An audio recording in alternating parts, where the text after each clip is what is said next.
ओम वंदे गौ मातरम। मित्रों, ब्रह्मलीन संत श्री डोंगरे जी महाराज द्वारा रचित ग्रंथ श्रीमद् भागवत रहस्य का हम पठन कर रहे हैं। हम आज नवम स्कंद में प्रवेश करने जा रहे हैं। हमने अभी तक पढ़ा कि किस प्रकार राजा परीक्षित जो शापित हो जाते हैं उनकी मुक्ति के लिए सुखदेव जी उनको भागवत की कथा सुना रहे हैं। और जब किसी को कोई कथा कहानी सुनाई जाती है ना मित्रों, उसके पीछे कारण होता है कि उसको जिस रास्ते पर चलना है उस मार्ग पर चलने के लिए वो प्रेरित हो सके। अब सुखदेव जी के द्वारा परीक्षित राजा को मुक्ति चाहिए है, तो मुक्ति की कथा जब सुनानी है तो उनसे पहले जो लोग मुक्त हुए हैं, जिन्होंने भक्ति की है, जिस मार्ग पर चलकर भक्ति की है, वो सारी कथाएं हमने काफ़ी हद तक पढ़ी हैं मित्रों। और उस समय से लेकर, क्योंकि डोंगरे जी महाराज तो कलयुग में है, तो उन्होंने कलयुग के भक्तों की भी कथा बताई है, तो हमने अनेकों भक्तों की कथा पढ़ी। और उसके बाद मित्रों पिछले अंकों से हमने पढ़ा था कि गृहस्थाश्रम आदर्श कैसे होता है। यदि आप आदर्श गृहस्थाश्रम का जीवन जीते हैं तो प्रभु आपके घर में अवतार लेते हैं वामन भगवान के रूप में। और उसके बाद हमने बलि राजा की कहानी सुनी कि बलि राजा किस प्रकार 3 पग भूमि दान करते हैं। उसके बाद वो सुतल पाताल के राजा बनते हैं और वहाँ उनके जो द्वारपाल हैं वो स्वयं विष्णु भगवान बनते हैं। और माता लक्ष्मी को जब चिंता होती है तो वो राजा बलि को अपना भाई बनाती हैं और अपने स्वामी को अपने साथ ले जाने में सफल होती हैं। और अंत में हमने पढ़ा था मत्स्य अवतार की कथा कि सत्यव्रत राजा किस प्रकार ईश्वर के प्रति समर्पित होकर अपने आप को सब कुछ प्रलय के समय सौंप देता है। ये हमने कथा अभी तक पढ़ी है। आज हम आगे बढ़ते हैं नवम स्कंद में। तो पहले मंगलाचरण कर लेते हैं। श्री कृष्ण गोविंद हरे मुरारी हे नाथ नारायण वासुदेवाय। जय श्री कृष्ण मित्रों। और आप जिनकी उपासना करते हैं उनके नाम से कमेंट करिए। आप लिखेंगे, हम पढ़ेंगे, हमारे और दर्शक भी पढ़ेंगे। उतनी अधिक बार ईश्वर का नाम लिया जाएगा, उतना अधिक समष्टि का कल्याण होगा। और यदि आप ये कथा सारी साथ में सुनना चाहते हैं, क्योंकि आप बीच बीच में सुन रहे हैं, पूरी नहीं मिल पा रही है, तो इस हर वीडियो के डिस्क्रिप्शन में हमने कथा का लिंक दिया हुआ है। इसी कथा का पूरा प्लेलिस्ट का लिंक दिया है, आपको साथ में पूरी कथा मिल जाएगी।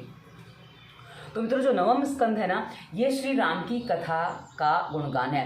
अब डोंगरे जी महाराज हमारे ये श्री कृष्ण भक्त थे, तो बीच बीच में श्री कृष्ण की कथाएं भी आती हैं, वो प्रसंग भी आते हैं।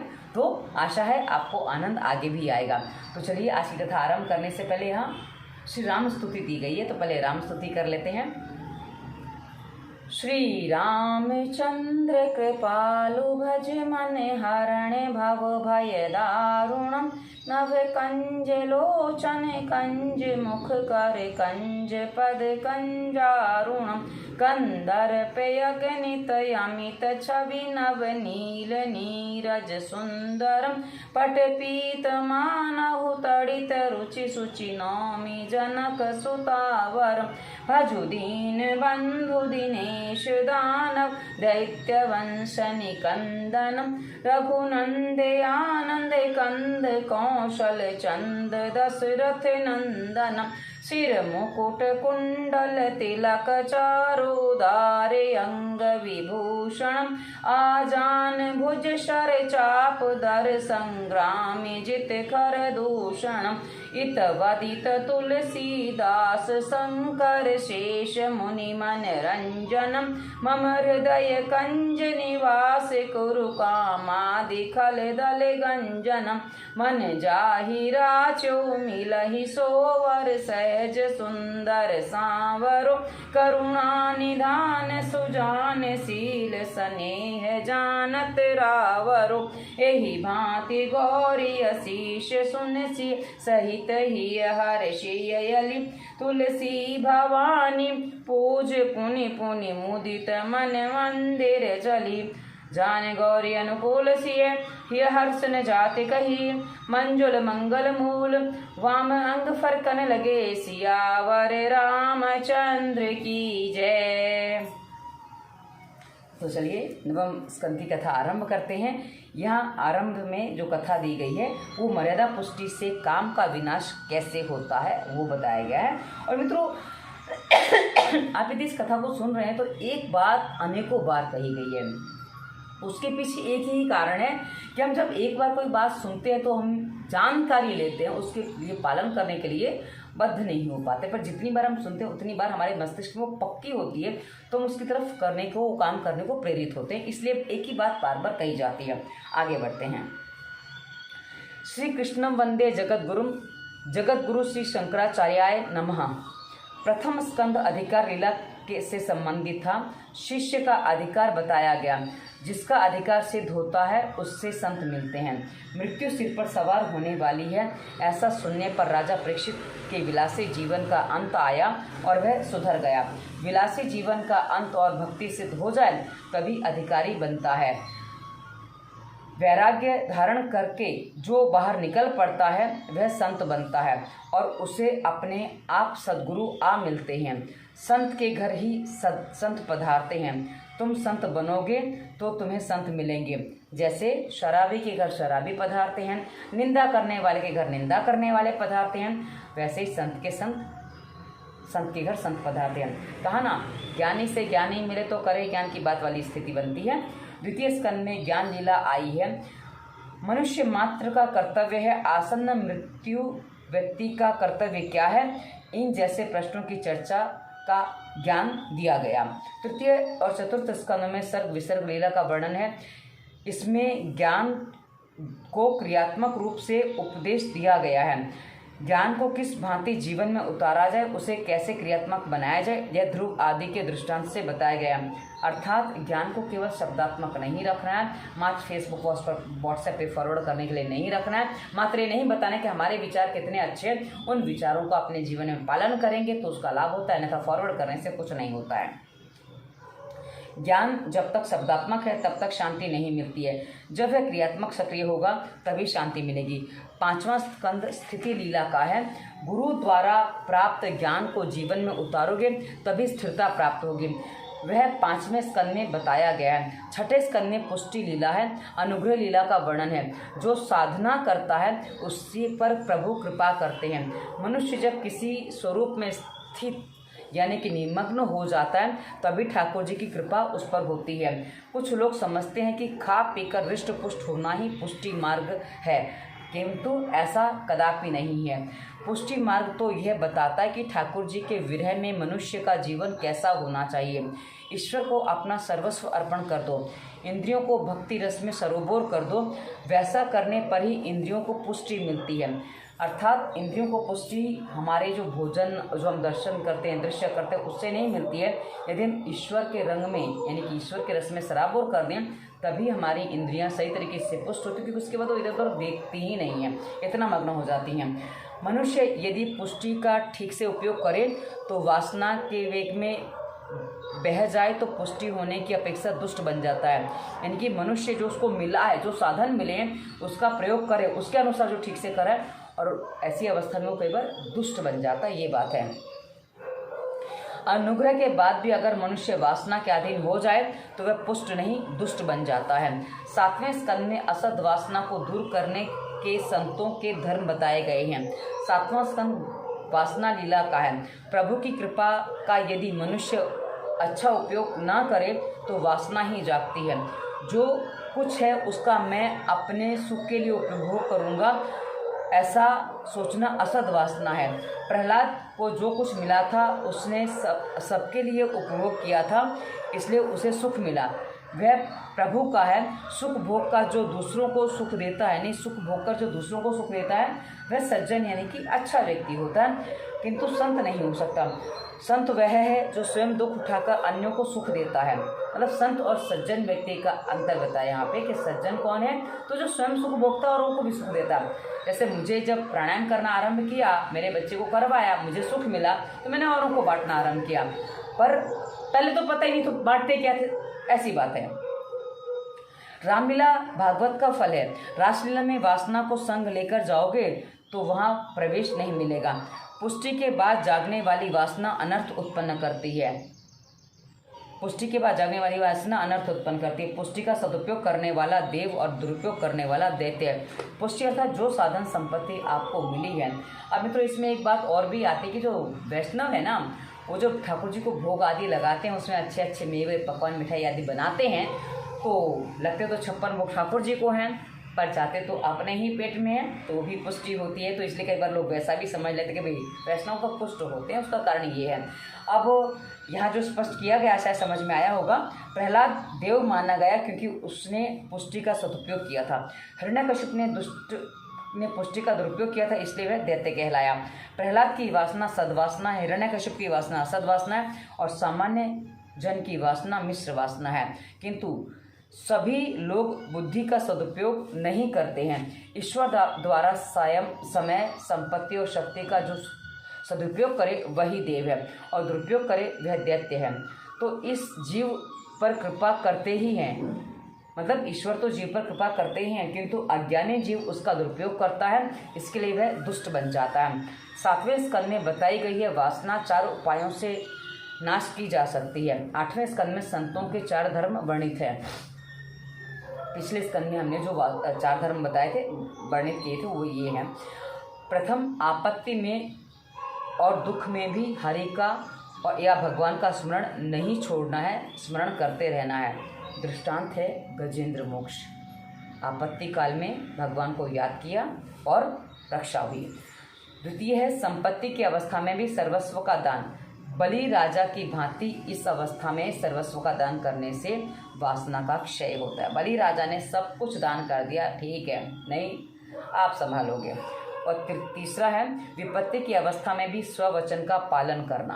यानी कि कई बार लोग क्या कहते हैं ना, आपत्ति काले मर्यादा नास्ते, हम इस बात को सामान्य अवस्था में मानते हैं, पर आपत्ति काल में भी यदि आपको लग रहा है कि कुछ अच्छा ही हो रहा है क्योंकि प्रभु को देना था तो कर लो, तो वचन पूर्ति जो करते हैं तो हमारी वाणी जो है शुद्ध हो जाती है, साफ हो जाती है, उस पर सरस्वती जी विराज जाती हैं, ऐसा कहने का तात्पर्य। सभी अवस्था में भगवान शरणागति। दृष्टांत है सत्यव्रत। सत्यव्रत भगवान मत्स्य नारायण की शरण में आ गया था, मतलब पता है प्रलय आ गई है तो भाई शरणागति स्वीकार कर लो, जो होगा। आगे बढ़ते हैं। वासना को नष्ट करने के लिए ये 4 उपाय हमने देखे। वासना को यदि प्रभु के मार्ग की ओर मोड़ दिया जाए तो वह वासना ही भक्ति बन जाती है। रासलीला में हमें प्रभु से मिलना तो है, किंतु वासना का आवरण जब तक बीच में है तब तक मिलन का आनंद नहीं आ सकता। वासना का विनाश करके निर्वासन होकर रासलीला में जाना होता है। वासना क्षय होने के बाद रासलीला में ईश्वर से जीव का मिलन होता है। संयम और सदाचार का आश्रय लेंगे तो रासलीला में स्थान अवश्य मिलेगा। अष्टम स्कंद में संतों के 4 धर्म बताए गए हैं। फिर भी सुखदेव जी को लगा कि अभी भी परीक्षित राजा के मन में थोड़ी सी वासना या सूक्ष्म वासना शेष रह गई है। यदि राजा इस सूक्ष्म वासना के साथ मन में लेकर जाएगा तो रासलीला में वहाँ उसे काम दिखाई देगा। मैं राजा को रासलीला में ले तो जाऊँगा, किंतु यदि उसके मन में काम बाकी रह जाएगा तो उसे वहाँ भी लौकिक कामाचार ही दिखाई देगा। जिसके अपने मन में काम है उसे हर स्थान पर काम ही दिखाई देता है। एक गृहस्थी, अब ये जो बात कही गई ना, जैसी दृष्टि वैसी सृष्टि, जैसा आपकी आंखों में आपने बसाया, जैसी आपकी सोचे वैसी आपकी आंखें बनेगी, वैसा ही संसार दिखता है। तो वही वाली बात है। एक गृहस्थ की युवा पुत्री ससुराल जाने लगी तो उसे रोना आ गया। पिता का हृदय भराया। रोते रोते पुत्री पिता को वंदन करने लगी तो पिता ने उसे हृदय से लगा लिया और सांत्वना देने लगा। यह तो वात्सल्य भरा निर्दोष आलिंगन था, किंतु रास्ते पर चलते हुए किसी व्यक्ति ने उसमें विकार देखा। वह नहीं जानता कि ये कौन है। अब वही स्त्री जब रास्ते में जा रही है तो कोई उसको विकार भावना से नहीं देखता है। मतलब कहा ना, जैसी दृष्टि वैसी सृष्टि, वो वाली बात है। पिता पुत्री का मिलन शुद्ध है, किंतु उसमें भी लाख गुना शुद्ध है गोपी और कृष्ण, अर्थात जीव और ईश्वर का मिलन। यह मिलन रासलीला में ही होता है। रासलीला में काम बिल्कुल नहीं है। सुखदेव जी के दर्शन मात्र से अप्सराओं के काम का नाश हो गया था। जो अतिशय निष्कामी है वह काम की कथा कैसे कह पाएगा। सुखदेव जी निष्कामी हैं, जिनके दर्शन मात्र से अन्य लोगों के मन में बसे हुए काम का नाश हो जाता है। जिस प्रकार सूर्य के निकट अंधकार नहीं जा सकता, वैसे ही काम श्री कृष्ण के निकट नहीं जा सकता। बुद्धि में काम होगा तो श्री कृष्ण के दर्शन नहीं होंगे।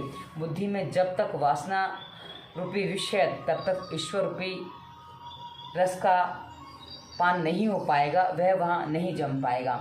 अर्थात वासना है तब तक ईश्वर का दर्शन नहीं है।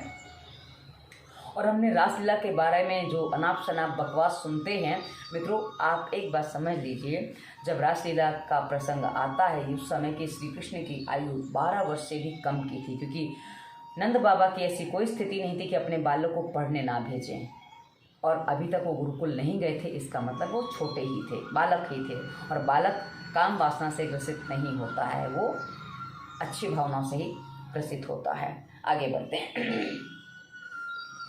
राजा की बुद्धि को स्थिर करने के लिए, शुद्ध करने के लिए 9वें स्कंद में सूर्यवंशी और चंद्रवंशी राजाओं की कथा सुनाई गई है।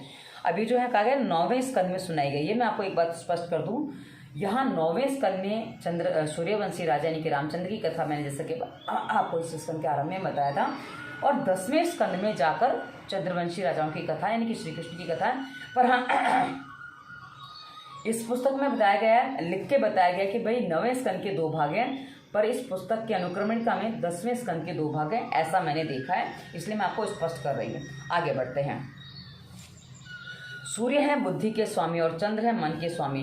बुद्धि की शुद्धि के लिए सूर्यवंशी रामचंद्र जी का चरित्र कहा गया और मन की शुद्धि के लिए चंद्रवंशी श्री कृष्ण का चरित्र कहा गया।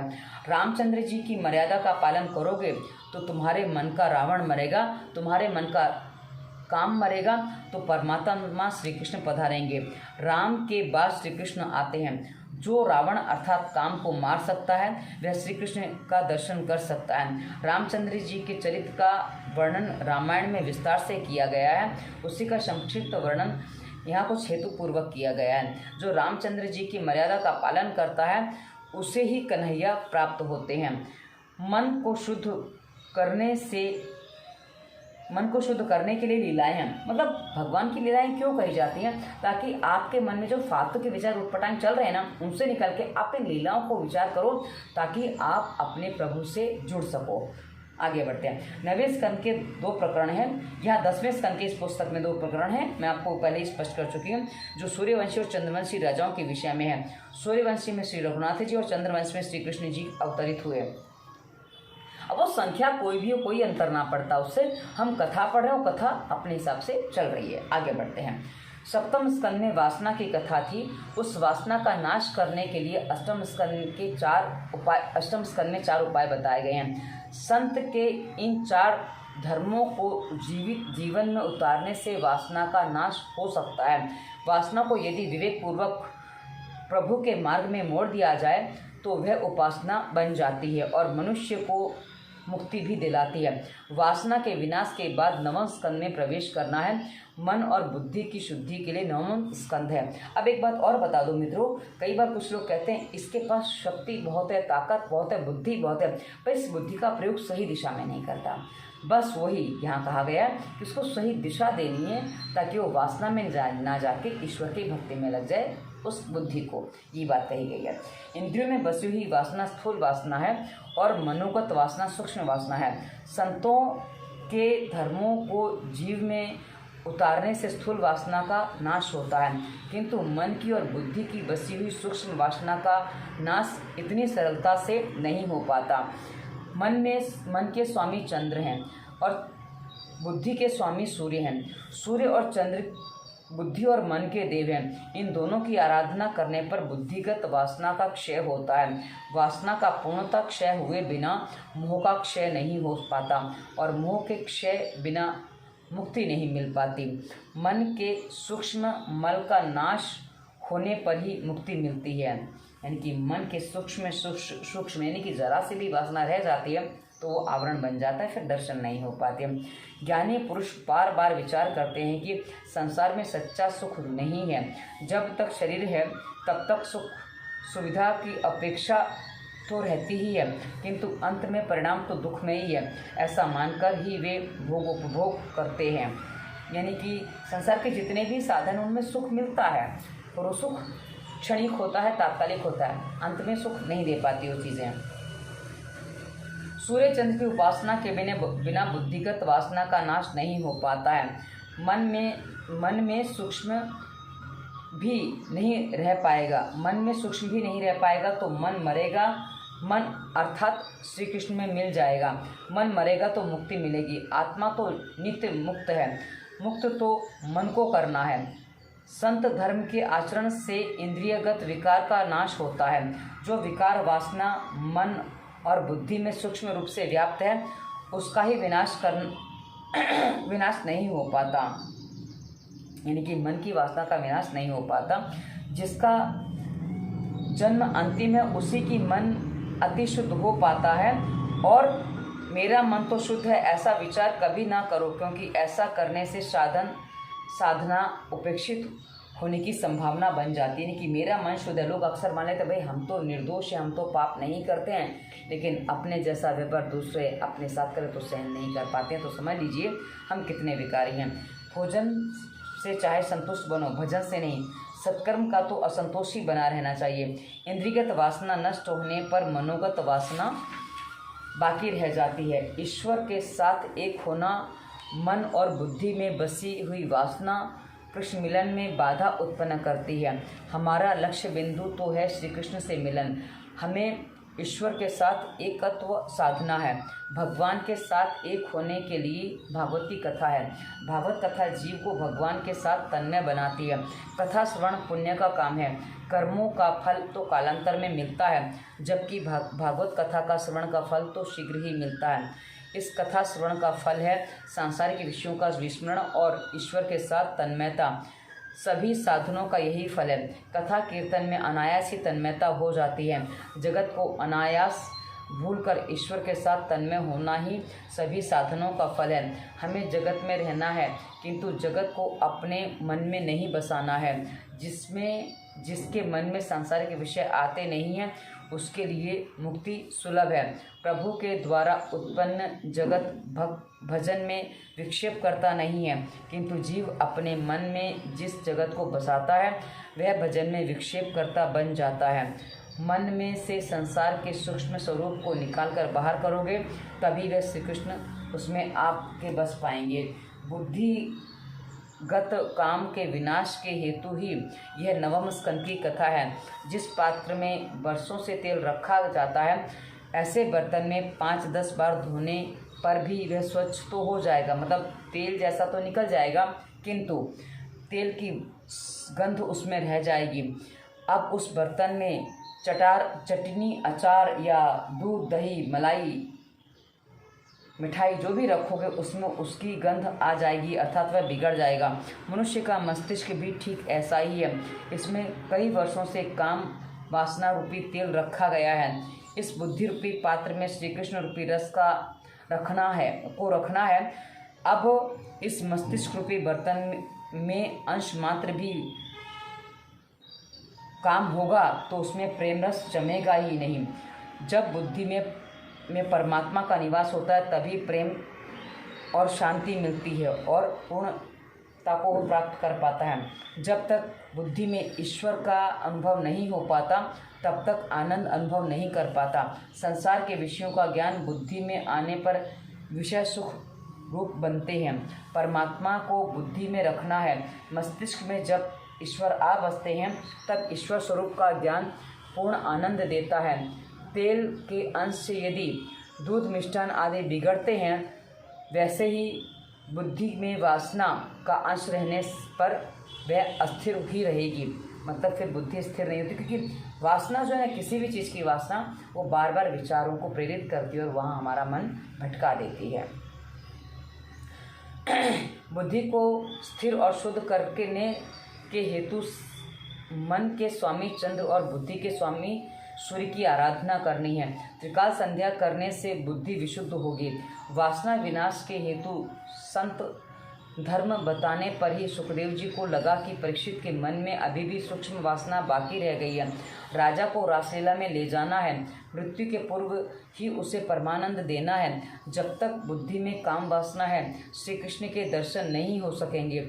अतः राजा के मन से शेष रही हुई वासना का पूर्णतः नाश करने के लिए सुखदेव जी ने सूर्य और चंद्रवंशी की कथा सुनाई है। जब तक राम नहीं आते हैं, तब तक श्री कृष्ण भी नहीं आते हैं। भागवत में मुख्य कथा श्री कृष्ण की है, फिर भी राम के आगमन के बाद ही श्री कृष्ण आते हैं।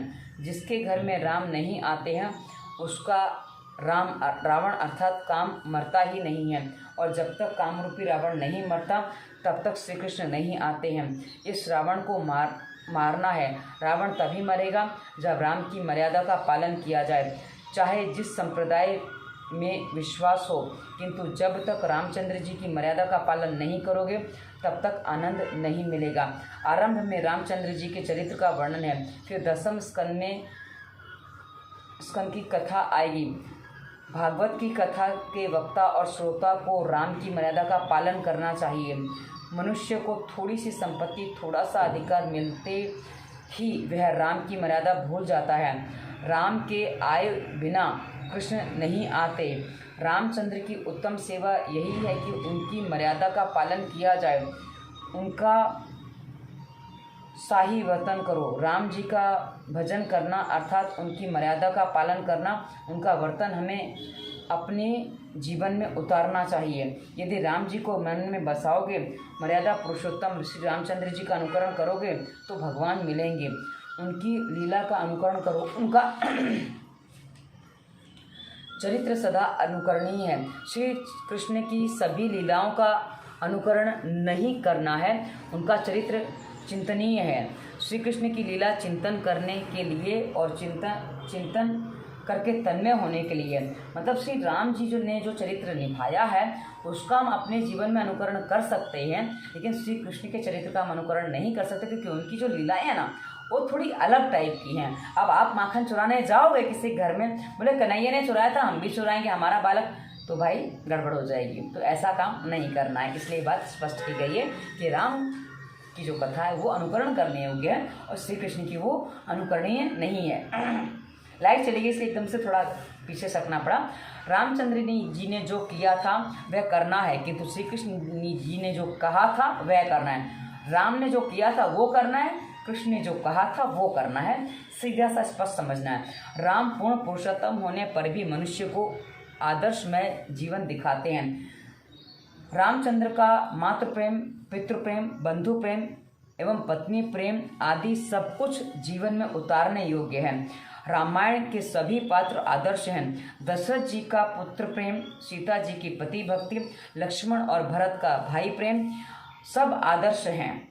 यानी कि रामायण के जितने भी पात्र हैं ना मित्रों, उसमें सब में आदर्श भरा पड़ा है। क्योंकि ऐसा आदर्श यदि उसके बारे में विस्तार से कहीं चर्चा हो ना तो पता चलता है कि उर्मिला तक में कितना आदर्श था। उर्मिला का जो अपना चरित्र है, जो लक्ष्मण की पत्नी थी, मतलब बखान नहीं किया जा सकता, ऐसे आदर्श हैं ये सारे। कभी इन पर भी चर्चा करेंगे, पर अभी तो हम भागवत कर रहे हैं। श्री कृष्ण जो करते थे वह सब कुछ करना हमारे लिए असंभव है। उन्होंने जो कलियानाग को वश में करके उसके सिर पर नृत्य किया, गोवर्धन पर्वत को उंगली पर उठाया, श्री कृष्ण के चरित्र का अनुकरण करना ही है तो पूतना चरित्र से आरंभ करना। यानी कि यदि आप विषपान कर सकते हो, पूतना को मुक्ति दे सकते हो, वो वाली बात है। पर हम तो क्या है ना, माखन चोरी करेंगे, पैर नहीं उठाएंगे, हम कलियानाग नहीं वो करेंगे, तो ये वाली बात है, ये नहीं करना है। पूतना का सारा विष उन्होंने पी लिया था। विष का पाचन होने के पश्चात अन्य सभी लीला का अनुकरण करना। रामचंद्र ने अपना ऐश्वर्य छिपाया था और मनुष्य के जीवन का नाटक किया था। साधक का वर्तन कैसा होना चाहिए वह रामचंद्र जी ने बताया। साधक का वर्तन रामचंद्र जी जैसा होना चाहिए। सिद्ध पुरुष का वर्तन श्री कृष्णचंद्र जी जैसा हो सकता है। श्री रघुनाथ जी का अवतार राक्षसों की हत्या के हेतु नहीं, मनुष्यों को मानव धर्म सिखाने के हेतु हुआ था। वे जीवमात्र को उपदेश देते हैं। उन्होंने किसी भी मर्यादा का कभी उल्लंघन नहीं किया। यानी कि राम जी ने अपनी हर मर्यादा किसी भी रूप में वो रहे उसका पूर्णतः अक्षर से पालन किया है। रामचंद्र जी की लीला सरल है, उनकी बाल लीला भी सरल है, जबकि श्री कृष्ण की लीला गहन है। रामचंद्र जी की सरलता तो अंतिम कथा है, उस जैसा सरल आज तक कोई हुआ ही नहीं है। रामचंद्र जी जैसा सरल जीवन, मतलब सरल जीवन जीने की विधि किसी और ने नहीं बताई, इसलिए उनको मर्यादा पुरुषोत्तम कहा गया है। आगे बढ़ते हैं। अग्नि नारायण ने सीता जी को निर्दोष सिद्ध किया, घोषित किया, फिर भी उस मूर्ख धोबी के कटु वचन सुनकर रामचंद्र जी ने सीता का त्याग किया। जगत के समक्ष आदर्श रखते हुए वे निष्ठुर हो गए। वे जगत को यह बताना चाहते थे कि आदर्श राजा का वर्तन कैसा होता है और कैसा होना चाहिए। सीता जी ने नारी धर्म का आदर्श प्रस्तुत किया। मेरे पति ही मेरे परमेश्वर हैं। राम मर्यादा पुरुषोत्तम है और श्री कृष्ण पुष्टि पुरुषोत्तम है।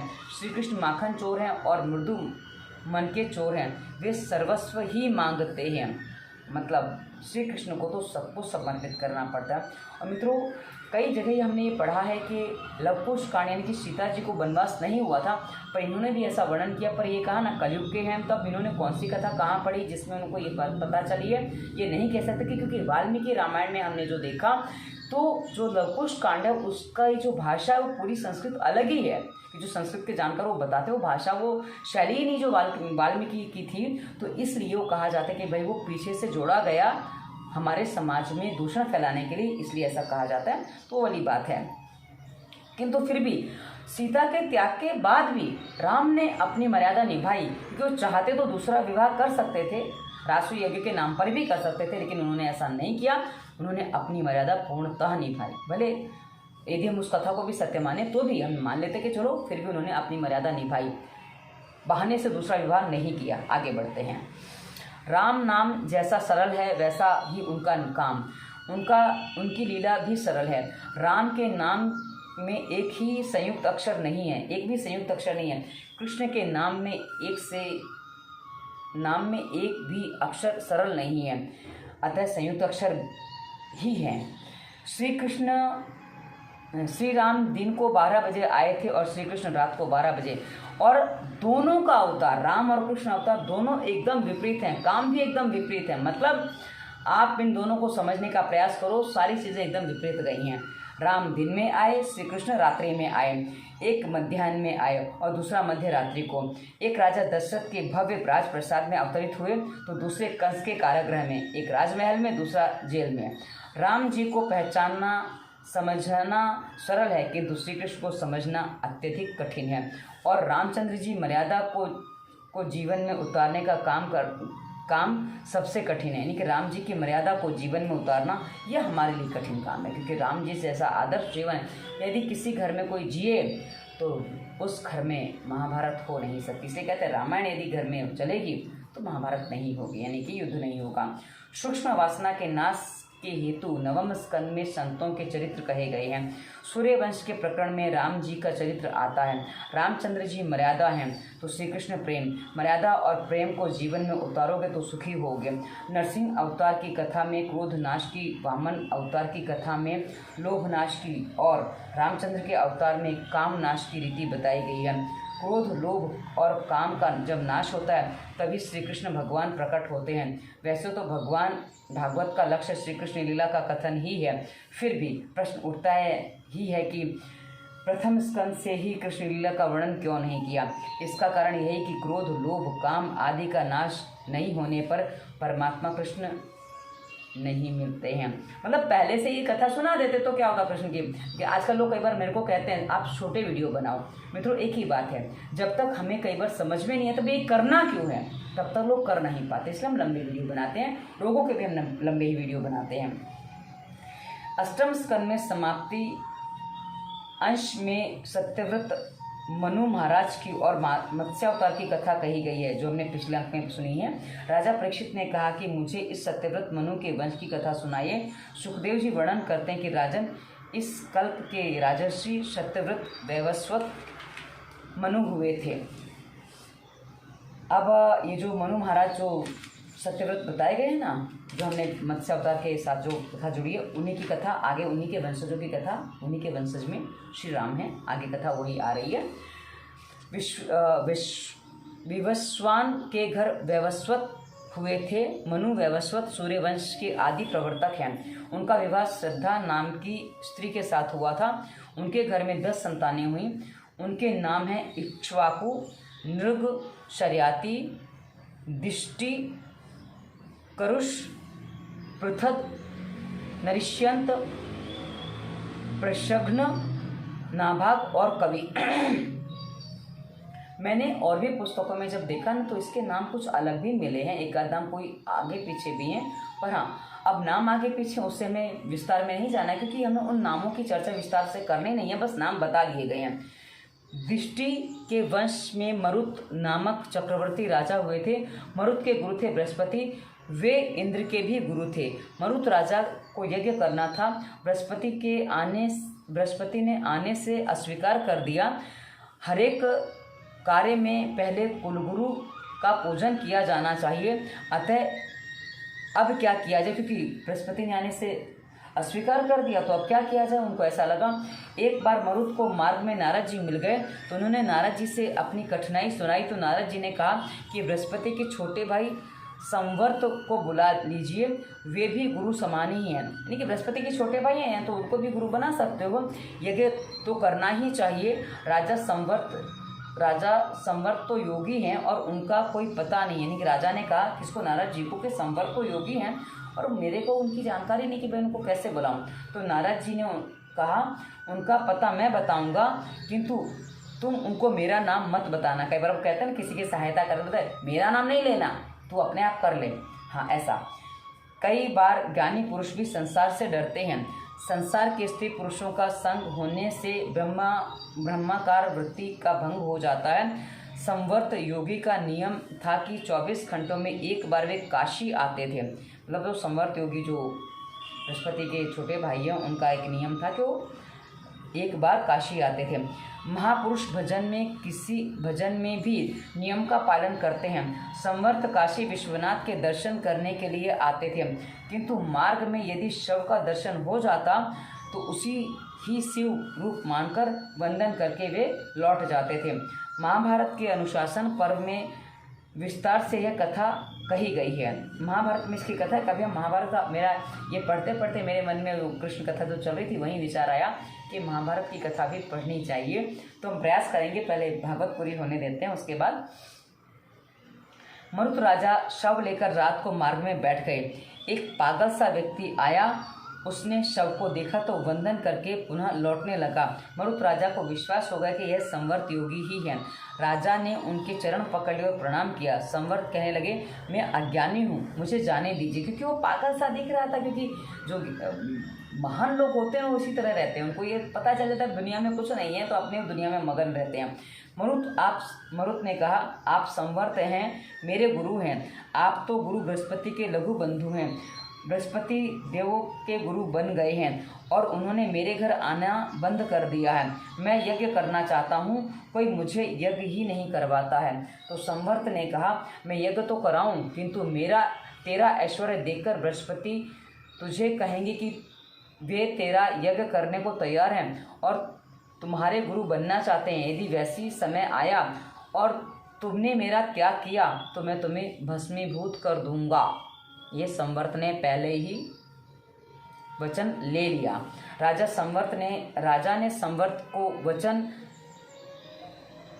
स्वीकार कर लिया, मतलब राजा ने संवर्त की बात मान ली। संवर्त ने राजा को मंत्र दीक्षा दी।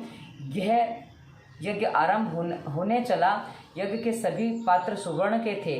राजा के वैभव और यज्ञ की भव्य तैयारी देखकर बृहस्पति लालायित हुए। उन्होंने राजा को संदेश भेजा, तुम्हारा मैं ही आचार्य हूँ, मैं यज्ञ कराने को तैयार हूँ। बृहस्पति जी ने इंद्र से कहा और इंद्र ने अग्नि के द्वारा संदेश भेजा कि बृहस्पति को ही गुरु बनाया जाए। अगर ऐसा नहीं हुआ तो इंद्र यज्ञ में बाधा उत्पन्न करेंगे। अग्नि ने संवर्त से कहा, मेरी आज्ञा का उल्लंघन करोगे तो मैं तुम्हें भस्मीभूत कर दूंगा। अब ये राजा फंस जाते हैं। जिस देव को संवर्त योगी आज्ञा करते हैं वह वहाँ उपस्थित होता है और वह देव प्रत्यक्ष हवीर भाग ग्रहण करता है। जैसा यज्ञ मरुत का हुआ था वैसा ना तो कभी किसी का हुआ और ना ही कभी होगा। मरुत के इस यज्ञ का वर्णन ऋग्वेद में भी है। भागवत में तो यह संक्षिप्त में कथा वर्णित है। भागवत में इसको संक्षिप्त में बताया गया, ऐसा यहाँ स्पष्ट कर दिया गया। मनु पुत्र नभक के घर नाभाग हुए। नभक का पुत्र नाभा। अब आप ये मान लीजिए कि थोड़ा सा आगे पीछे होने से नाम भी बदल जाते हैं, क्योंकि मेरे पिता का नाम स्वयं, मैं प्रभा हूँ, आप जानते हो मेरा नाम प्रभा है और मेरे पिता का नाम प्रभात है, तो उन्होंने अपने ही नाम के साथ मेरा नाम रखा है। तो ऐसी बात अक्सर होती। तो नभक के पुत्र नाभाग हुए और भगवान शंकर की कृपा से नाभाग के घर भक्त अम्बरीश का जन्म हुआ। अम्बरीश मर्यादा भक्ति के आचार्य हैं। कांकरोली में विराजमान द्वारका नाथ राजा अम्बरीश के सेव्य ठाकुर जी हैं। ये ठाकुर जी रोज 52 मन का भोग आरोपते थे। कितनी सामग्री इकट्ठी हो जाती होगी, 52 मन। 52 मन समझ लो कितना होता है। अम्बरीश शब्द का अर्थ भी तो देखिए। अंबर अर्थात आकाश और ईश अर्थात ईश्वर। आकाश अंदर भी है और बाहर भी। जिसके अंदर और बाहर सभी स्थानों पर आकाश है वही अम्बरीश है। चारों ओर जिसे परमात्मा दिखाई दे वही अम्बरीश है। तो आज हम अम्बरीश की कथा हमने आरंभ की है और ये कथा हम आगे पूरी करेंगे और आज की कथा को हम यहीं विराम देते हैं। श्री कृष्ण गोविंद हरे मुरारी हे नाथ नारायण वासुदेवाय। जय श्री कृष्ण मित्रों। और आगे पूर्वजों की कथा चलेगी राम जी की। धन्यवाद। वंदे मातरम।